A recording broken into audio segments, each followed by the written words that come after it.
राधे राधे। सफल वक्ता सफल व्यक्ति पार्ट 18। भाषण और शरीर की भाषा। आप कभी दूर खड़े होकर किसी समूह को आपस में बातें करते हुए देखिए। आप पाएंगे कि हर व्यक्ति जब कुछ कहता है या कहने जा रहा होता है तो उसके हाथ हरकत में आ जाते हैं। जब तक वह व्यक्ति बात करता है तब तक उसके हाथों की मुद्रा बोलती रहती है। हाथों की विशिष्ट भाषा। हाथों को अभिव्यक्ति का सहज माध्यम बनाइए। दूसरा, बड़े बड़े प्रभावी वक्ता भी हाथों का उचित उपयोग नहीं कर पाते। सामान्यतः गलतियां हाथ जेब में जाना, चाबी या पेन से खेलना, बार बार बाल ठीक करना, चश्मा ठीक करना, पैंट ऊपर खिसकाना, शर्ट की क्रीज ठीक करना और गर्दन खुजलाना। ऐसे अगर आप प्रस्तुति करें के दौरान ऐसा करते हैं तो आप समझिए गलती कर रहे हैं। मैं अपने भाषण के बीच में अक्सर दोनों हाथ ऊपर ले जाकर तालियां बजाता हूँ। जैसे ही मेरे हाथ ऊपर जाते हैं अपने आप ही श्रोताओं के हाथ भी तालियां बजाने ऊपर आ जाते हैं। तीसरा है कृत्रिम हाव भाव बनाने का प्रयास न करें, श्रोता प्रभावित नहीं होंगे। चौथा, हाथों की कई भाव भंगिमाएं अपमानजनक होती हैं, क्रोध पैदा करती हैं, उनकी पहचान करें और बचें। पैरों की विशिष्ट भाषा। पैरों के बीच 10 से 12 इंच की दूरी बनाकर सीधे खड़े रहें जिससे आपका शरीर ऊर्जावान नजर आए। गर्दन मत झुका लें, शरीर को ढीला एकदम से मत छोड़ें, तो श्रोता भी बोर होने लगेंगे आपकी हरकतों को देखकर। सामान्य गलतियां, एक के ऊपर एक पैर रखना, बार बार एक पैर से दूसरे पैर पर पेंडुलम की तरह शरीर का वजन डालना। कभी देखा है किसी को एक पैर में खड़े होने में कितना बेकार पोस्चर लगता है। पैर बहुत फैलाकर भी खड़े होना ठीक नहीं है। बार बार पैरों को आगे पीछे लेना। इन गलतियों पर ध्यान दें, अन्यथा श्रोता का ध्यान आपकी बात से हटकर पैरों पर चला जाएगा। स्टेज पर बहुत ज्यादा मत हिलिए।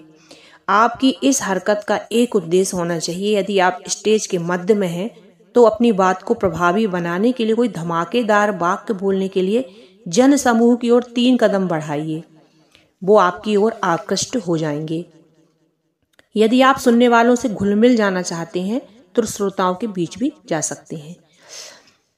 देखिए, इसको हम एक उदाहरण के तौर पर बताते हैं कि यदि आप एक खुले मंच पर बिना स्टैंड के खड़े हैं और आप मंच पर श्रोताओं की दिशा में कदम बढ़ाते हैं तो उन्हें ऐसा लगता है कि कोई आप महत्वपूर्ण बात कहने जा रहे हैं। जब भी आप पीछे की ओर हटते हैं तो उन्हें लगता है कि आप बात शायद खत्म करने वाले हैं। यदि आप दाएं या बाएं बढ़ते तो उन्हें लगता है कि ये एक विचार से दूसरे विचार या भाषण के एक हिस्से से दूसरे हिस्से की ओर जा रहे हैं। आप पहनावा भी बहुत मायने रखता है। विजेता का पहनावा। किसी लेखक ने कहा है कि प्रथम छाप अंतिम छाप होती है परंतु अंतिम छाप अमिट छाप होती है।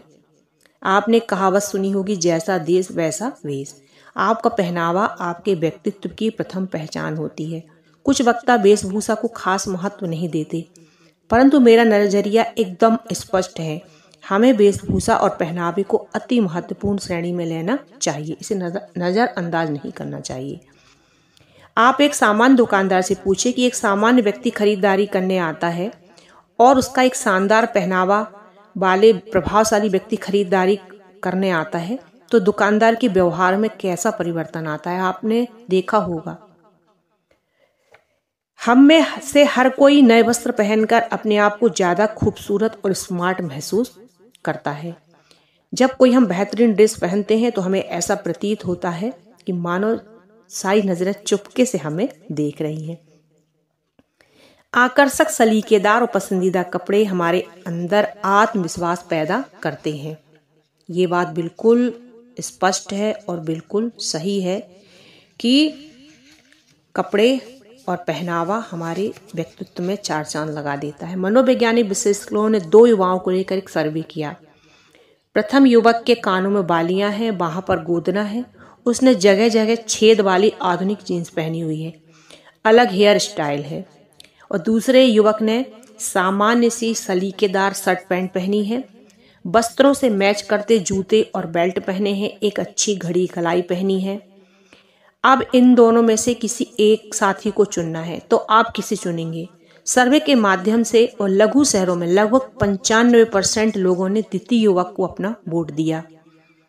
मेट्रो में लगभग 70% लोगों ने द्वितीय युवक को वोट दिया और 30% लोगों ने प्रथम युवक को चुना। इन 30% में अधिकांश फैशन और मीडिया के लोग थे। ध्यान देने योग्य बात है कि कार्यक्रम के अनुसार वेशभूषा का चुनाव करें। आप किस कार्यक्रम में किस तरीके से उस तरीके के कपड़े पहने। यदि आप कार्यक्रम आधुनिकता से भरा है तो आप वस्त्र चयन के लिए स्वतंत्र है, क्योंकि वहां सब कुछ चलता है। गाढ़े रंग के हल्के रंगों से ज्यादा दबंग और प्रभावशाली होते हैं, लेकिन यदि आप लंबे चौड़े हैं तो काले रंग से संभल कर रहें। उपयुक्त नाप के कपड़े पहनिए।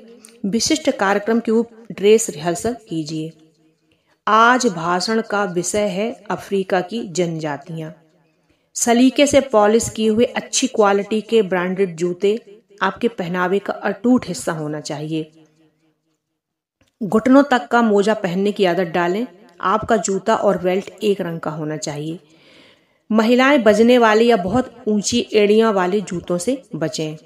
2 इंच से 2.5 इंच हील पर्याप्त है। बालों को सलीके से बांधें। चेहरे पर गिरते बाल श्रोता की एकाग्रता को भंग करते हैं। आपका पर्स, आपका रुमाल, आपका ब्रीफकेस, आपका छाता, इन्हें मत भूलिए। वे भी आपकी ड्रेस से मैच करते हुए होनी चाहिए। एक कंघी, एक माउथवाश, आपकी त्वचा को मैच करता हुआ फाउंडेशन और एक अतिरिक्त रुमाल आपका मोबाइल किट का स्थायी हिस्सा होना चाहिए। जाने कब, कहां और कौन सा अद्भुत अवसर सामने आ जाए और आपके जीवन जीने की दिशा बदल दे। आप अपीयरेंस और पहनावे के समस्त नियम तोड़ सकते हैं, बशर्ते अगर आपने योजना बनाई है और कोई विशिष्ट संदेश दूसरों तक पहुंचाना चाहते हैं। एक सेल्समैन वैक्यूम क्लीनर की मार्केटिंग कर रहा था। वहां काफी संख्याओं में महिलाएं थी। जैसे ही सेल्समैन सामने आए, महिलाओं ने नजरें झुका ली। कहीं से आवाज आई। लोगों को पब्लिक मैनर्स ही नहीं, सेल्समैन भी हैरान था, क्योंकि उसकी बातों को कोई सुन नहीं रहा था। पूरी मीटिंग असफल रही। सेल्समैन को अंत में किसी ने धीरे से बताया कि तुम्हारी पैंट की जिप बड़े भद्दे ढंग से खुली हुई थी। अचानक ही सेल्समैन को ध्यान आया, ओह, मैं कार्यक्रम शुरू करने के ठीक पहले बाथरूम गया था। वह चुपचाप शर्मिंदा होकर नजरें झुकाए वहां से चलता बना। ऐसा कुछ आपके साथ न हो, इसलिए आप पहनावे पर विशेष ध्यान दीजिए। आकर्षक प्रस्तुति और सहयोगी तकनीकों का आप